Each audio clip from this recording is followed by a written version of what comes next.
Hey, Jamaal Wilkes, how are you? Wilkes. Smooth as silk. Sorry, my day got a little crazy. Sorry for that. No, that's okay. That's fine. We're No just glad worries to at have you all. on. Yeah. I'm Bob Spino, Tony's brother. Hey, Bob, are you older or younger? I'm 12 years younger, and don't ever let him tell you otherwise. Any sisters? Any other brothers? We do. I have. I'm the fifth of seven. Tony's the second of seven. So I have 4 other brothers and 2 sisters. Oh, that's beautiful. Yeah. So we have a packed house. Yeah. Should I put my earplugs in? Whichever better for you. Can you hear him? Can you hear I us? think I could. But you're coming in loud and clear right now, which is Right, Hello, right. sir. How are you? I'm doing well. I've been a friend of Bob's for over 10 years. We both came up with the idea to do this show 4 years ago, and now the circumstances allow for us to happen. And having someone like you on here is just a tremendous honor and pleasure. And thank you so much for taking the time to join us. His name is Rob. I'm Rob. Rob and Bob. Tell me about your show. What's the idea for your show? Originally, we were just going to go back and forth. We could talk about so much with you because I remember when I was 12 years old, you were at UCLA, and boy, oh boy, were you guys great. 88-1, huh? Wow. You were amazing. And, the funny thing was when I was a kid, because there wasn't all this social stuff, media and all, we used to have to wait for the night copy of the newspaper to see if you guys won or not. Because it would always have the little N, nighttime, too late at night. Right. Now, where did you grow up at? Marstown, New Jersey. Yeah, East Coast. Yeah, that's right. Yeah, Tony, we were all from there, Yeah. And I still live out here. Okay. And I actually did go to broadcasting school, and I worked at ESPN as an intern for 2 years. And I've even been in a few movies. I kind of lucked out. Oh, that's great. Yeah. Yeah. It's great. But I remember never seeing UCLA in the paper when I was a kid. And you only were in it if you ever lost, which you never did, because that was the only news to talk about with you guys. Well, that's funny. That's funny you should say that, Bob, because the only games I hear about from UCLA were the ones that we lost. That's all everyone. Oh, yeah. And they weren't many. No, there weren't. But you got to take it as a backhanded compliment. Tell me what it was like to play with Coach Wooden. Well, yeah, unbelievable, incredible. I'm still processing it. Out of high school, being recruited by him was a tremendous honor. You never know if you're good enough. Mm-hmm. And then they recruit you, and then do they really want you? And just to be around him day in and day out was just an education on so many levels. Just his consistency, his pyramid of success leading toward competitive greatness, his humanity. But when I was playing for him, actually a youngster playing for him, I was terrified, because Why?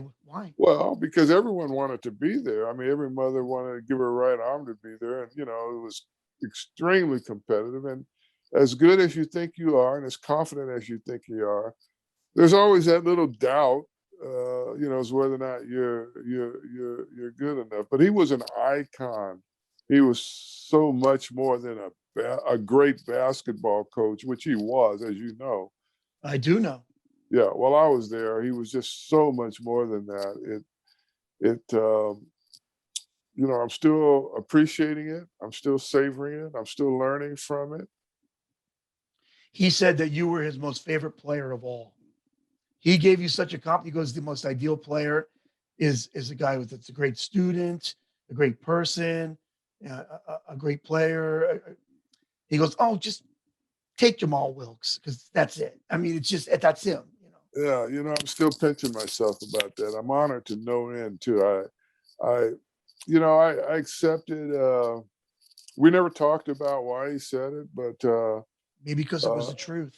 Well, I think my orientation, the way I grew up, was very parallel his philosophies on life, and I don't know why he said it, but I appreciate him.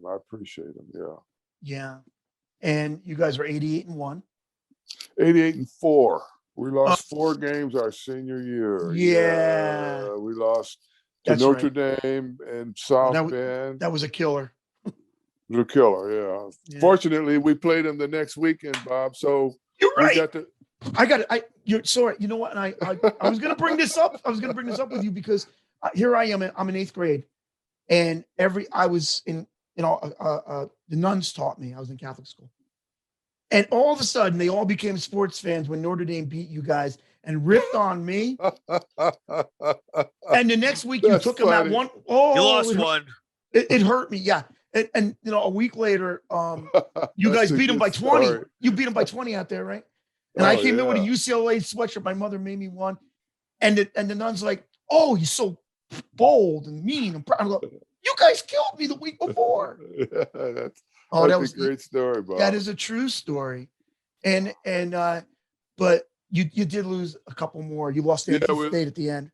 NC State at the end, and but Washington and Washington State, that road trip. We lost those 2, and NC State we lost in the semifinals. It should have been the final game, but Right. it was a classic matchup. It had all the, everything, and they played a well of a game. We were ahead by 7 points with 2.5 minutes left, and we thought it had some turnovers. We thought we had our chances to win, and didn't handle the ball well. But they had a great team.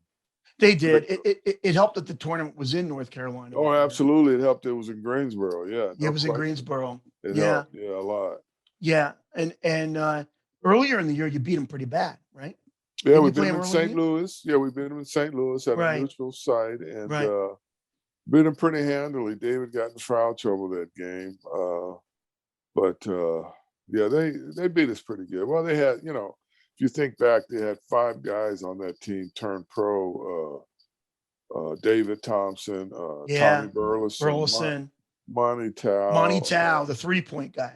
the 3-point Today guy, it would be a 3-point guy because he was making everything way out there. and Mo Rivers. I don't remember who he played with, and then Tim Stoddard played baseball. Was a pitcher in the Major League Baseball. So Yeah, with Baltimore Orioles, I think, right?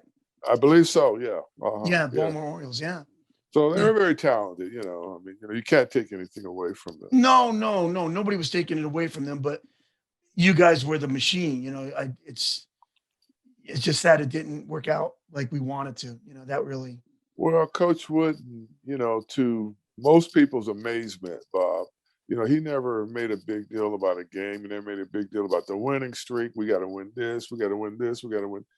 Never said that. All he did was run a very tight, competitive practice. I mean, it was tight.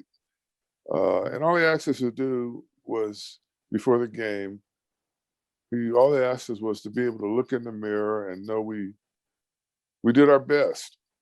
That's all he asked. Wow. And so he created this kind of bubble where we didn't really, it's kind of strange, but we didn't really, compare ourselves to the other team or anything, or, we didn't really think that much on what they did, their offensive, strategies or anything, because we just tried to do, under Coach Wooden's leadership and his guidance, we just tried to do what we did as well as we possibly could, which was awful good, Bob. Oh, yeah, I remember that. Understand. Which is awful good. Awful good. You know what's funny, Jamaal? I told Rob a couple of weeks ago, when you're a really good player, you don't worry about the other team. You just worry about what you're gonna do and what you can do. You worry about your own game and just take it to them. And if it goes, it goes. And right, that's exactly right, Bob. Yeah. And you're open, to suggestions and ideas that can tweak here and there. You're always open, but at UCLA, we just focus on what we did well, and don't worry about the other guy. Yeah. And his practices were just, it was like ballet. I mean, it's strange. I mean, it was surrealistic. It was just every second, every movement counted for something. Right. And so when we got in those, and our practices often were better than the games. We had Swin Well, that's Nader. scary now, isn't it? Oh, Ooh. so scary. I mean, our practices were a lot, there weren't, well, I won't put it in percentages, but we had some real good practices. So, and I took that with me to the NBA. I really worried about what I did. And, Well, you did pretty well. well, thanks. I'd say so. Worked out pretty well for me. Yeah. Yeah, you got drafted by Golden State, and you were Rookie of the Year. I was, but And you but played it wasn't behind- that easy, Bob. It wasn't that easy. You made it look easy. I'll tell you what. No. It wasn't that easy at all. Well, I got drafted by Golden State. Yeah. Okay, now their previous first round picks before me had all been bust. Oh, And one guy that they said, actually turned out to be a heroin addict. really? So I'm going, and they were picked to finish 5th in the division. Mhm. So they made a trade. They traded Nate Thurman, who's in the Hall of Fame, and it was a great player, Yeah. but an Yeah. institution in San Francisco. Yeah. Right. And with the Warriors, they traded him to Chicago for Clifford Ray, Clifford Ray. and they traded Clyde Lee and someone else. And so I didn't start the first 8 games. And then we got on a winning streak, and the rest is history. But I'm just saying that unlike UCLA, where we had everything, great coach, great players, great university, great athletic director, we were kind of expected to win. Mm-hmm. Golden State was just the opposite. But you did, and you played with Rick Barry, right? The great Rick Barry. Oh yeah. The only man to lead the NC2A, the ABA, the NBA in scoring. That's right. That's right. And he had the flip shot on the foul shot, right? Hit the flip granny shot. shot, And so what people asked, he was known for a bad attitude, being a crybaby. And the media kept asking me, number one, how are you being so thin going to be able to survive in the NBA? And number two, how are you, a wooden protege, which I am, which I was probably, going to get along with a guy like Rick Barry? And, I kept hearing the question, and I was like, I'd heard he was, but I kept hearing it so much. I was like, what's with this guy? So at any rate, come to find out, make a long story short, Rick could be a tough on the refs and his other players and teammates and anyone, and he could be a crybaby. Mm-hmm. But he was toughest on himself. He really pushed himself. And when I saw that about him, I had a respect for him. And then I learned from him. I learned a lot from him. We're friends to this day. I met him one time in the 1977 All-Star game, and he was the nicest guy. Every time I met him after that, he was the nicest guy. He actually gave me, I guess one of the companies gave him like a little mug, a drinking mug. He didn't want it. And I just happened to be standing. He goes, "Hey kid, you want this?" And like, sure. And I still got it on my bureau to this day. He's very opinionated. We used to tease him. You said, "Man, you should have been a trial room lawyer. You like to argue so much." Yeah. And he's very bright, and he has good ideas most of the time. And he is. He's a nice guy. He's a good guy. He's funny too. He's really funny. He's very nice. He's very nice, and so I enjoy it. But when I met him, he had done everything in basketball, right? But win a championship. Well, you guys fixed that problem. And so I think, he and I coming together along with Clifford Ray and Butch Beard and Charles Johnson and Phil Smith, USF, Derek Dickey, the great Derek Dickey. Yeah. Bill Bridges, Jeff Mullins, it just, it came together for us. And Al Addles, I'm sorry, I didn't mean to leave out Al. I was just going to say Al Addles was your coach, right? Yeah, Al Addles was our coach. Joe Roberts, our assistant coach, and Dick D'Oliva, the trainer. Al was just a great leader. He taught by example. Knowing his career, how he survived 15 years being a defensive specialist. He just commanded respect, and he was such a nice guy. But he had this deep voice, and when he went there, you just set up. Even Rick Barry, who had been his roommate when he was a rookie, and the owner had fun. Rick had been with the Oakland Oaks in the ABA, and Franklin Muley, the owner, just obsessed on Rick, wanting to own the Warriors.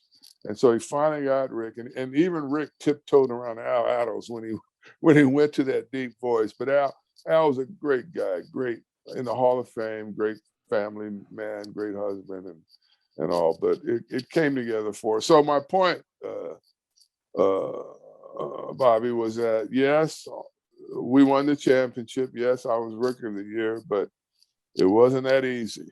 I understand, but you made it look easy out there. You were so amazing. Your shot is so perfect. I mean, even when I was a kid, I would imagine I was you once in a while, and it would always go in, just to let you know. No, well, thanks. I appreciate you. And I mean, And Jamal, I really mean that. as someone who embodies greatness, you were immersed with such greatness as you just described. When this was all happening, were you fully aware of the magnitude of it all? I mean, 4-time NBA champion, that's something special. That's a great question. No, I was not aware of the magnitude of it. I was living in the moment. It was so, for me to perform on that level, very high level, I was consumed with the moment. And so I never really, there were times I'd stop and say, whoa, that's pretty cool, but I never really, like now I really appreciate it. You know what I'm saying? Maybe it's good in a way because you just went out and did it and didn't worry about it or give it much thought. We just appreciated you the whole time, I appreciate it. Thank you, man. And then you went to Showtime Lakers. Why don't you tell me about that? Showtime. Well, it wasn't Showtime when I went there. I went there when Mr. Cook, Jack Kent Cook, still on the team. And he owned the farm, and he was going through a bitter divorce with his wife. It was the nastiest divorce in the state of California at that time. Right. And he was living in Las Vegas, so he couldn't be served. And so Chick Hearn, the great broadcaster, was actually running the team. And so we had to negotiate with Mr. Cook from Vegas. But when I got there, Kareem was already there. Yeah, the Bucks traded him there. Mm-hmm. Bucks traded him. On the day my brother signed with the Bucks, he got traded. Same day. Oh, really? Yes, sir. Yeah. Yes, sir. My brother cried a lot after that. I believe it. Understandably so. Yeah, even though they got Dave Myers. No, they were great guys. And Dave Myers, Brian Winters, Brian Winters, Junior Bridges, and another guy. Price. I think. Price went there. Okay. Yeah. So, and we had Lou Hudson. Right. Was on his last. I think it was last year or two. Ron Boone, Charlie Scott. I mean, it was an interesting cast of characters. Our first 2 years, we couldn't get past Seattle Supersonics. At that time, they were in Seattle. They weren't in OKC. And then Dr. Bus buys the team, uses the first pick to take Magic. The rest is history. So I got there a little before Showtime, but I was there, So were you there the night when Kermit Washington and Rudy T got in that fight? I was there, yes. Oh, that was terrible. It was horrible. That was horrible. Yeah. That was horrible. And that actually kind of made you guys pick Magic because he had that smiling personality. You wanted to get away from all that.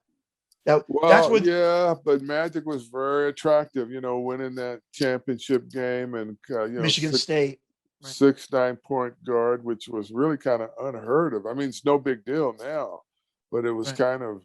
It was really unheard of. Yeah. Yeah, he was kind of the first who did all that no-look stuff and did it consistently. Right. And the first kind of oversized point guard, if you will, but. What can you say about Showtime? So much has been taught, said, and written, and so much will continue to be said and written. And it was just a really special time and a special cast of characters. And yeah. And I'm sorry, Bob. No, go ahead, Rob.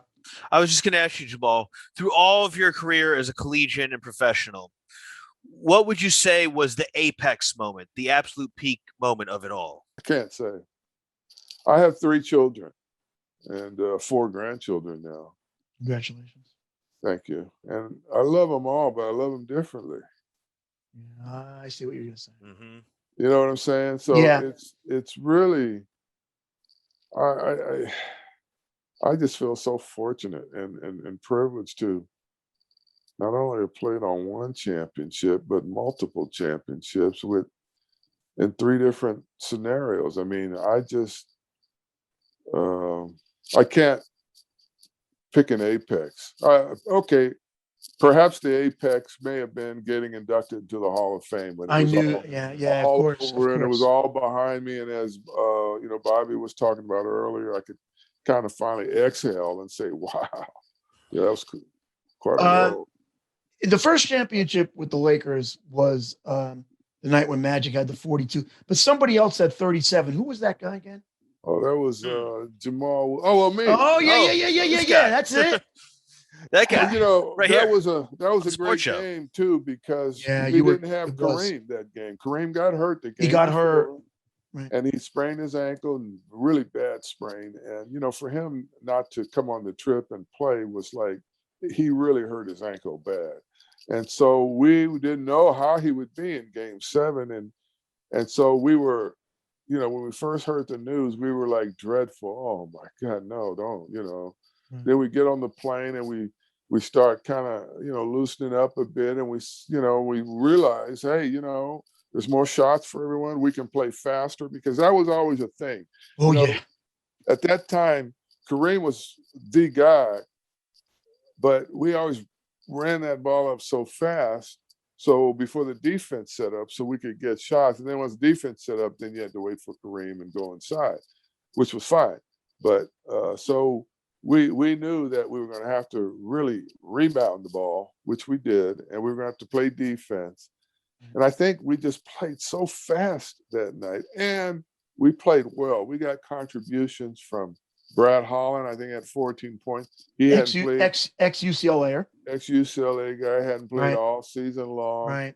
Mark Landsberger had a big game for us on the rebounds. Jones, who started. Cooper, who was great, played everyone. Nixon, everyone. And we all rose to the occasion. So we didn't want to risk playing a Game 7, because in a 7-game series, as exciting as they are, you don't want to risk that, because anything can happen in a Game 7. And you had to play against Dr. J, which is no easy task. Oh, not at all. Dr. J, Andrew Toney. Yeah. Andrew Toney should be in the Hall of Fame. Maurice Cheeks, who's in the Hall of Fame. Bobby Jones, who's in the Hall of Fame. Bobby Jones was awesome. Bobby Jones was a great person and a great basketball player. Great player. I got to tell you. Steve Mix and Billy Cunningham was the coach. Steve Mix, right? Billy C. Was it Joe Caldwell? No, Caldwell Jones. Caldwell Jones, yeah, Caldwell Jones. Yeah. I got to tell you though, I grew up a Celtic fan. Sea of legends. I grew up a Celtic fan, so you were my rival. I won't hold that against you. Oh, thank you so much. You know what? I actually was a Celtic fan too before I became a Laker. Oh, wow. Really? You went all the way to California to do that. The secret is out, folks. Jamal Wilkes was a Celtics fan. The secret's out. Oh, wow. What was it like playing against Larry Bird? He was really, really tough. And what was so interesting was you would watch him, and he wasn't moving very quick, very fast. And he's big, 6'10", slow guy. And at that time, you wanted a guy like that to shoot a 3-pointer, but he kept making them. Yeah, that's a problem for the other team quite a bit. Yeah. And then, his hands, I've been told I have great hands. And you do. And Bill Walton, who played with Larry, and I'll take this, has told me that I have the second best hands. But to catch that ball and be able to on the run and pass, I mean, he was just exceptional. Yeah. And so playing against Larry and the Celtics, with that history, and then Magic and Larry's history, and the fans there, their fans are kind of raucous. They They're great are. fans. They're great fans if you're Celtic, Yeah. if you're the Yeah. Celtics. But Beantown can be a tough town. it Yeah. can be a tough crowd. Yeah. It could be a tough crowd. But I'll tell you what, the Celtics were the only ones to keep you guys from pretty much winning the whole decade. And you guys were the ones that kept us winning the whole decade. I would say that's a fair assessment. Yeah. Yeah, because I mean, yeah, Philly was good and Milwaukee was good, but we were just a little bit better than both of them. And and unfortunately, Len Bias died, which really hurt Boston because he would have been the high flyer we did not have. Oh my goodness. He was That the only is thing we didn't have. So Yeah. unfortunate, man. People Boy, were calling that him is- better than Jordan in college. Yeah. That is still so shocking. Yeah. Yes, it is. I was just going to ask if you're still close and stay in touch with some of these guys Yeah. you played with. And I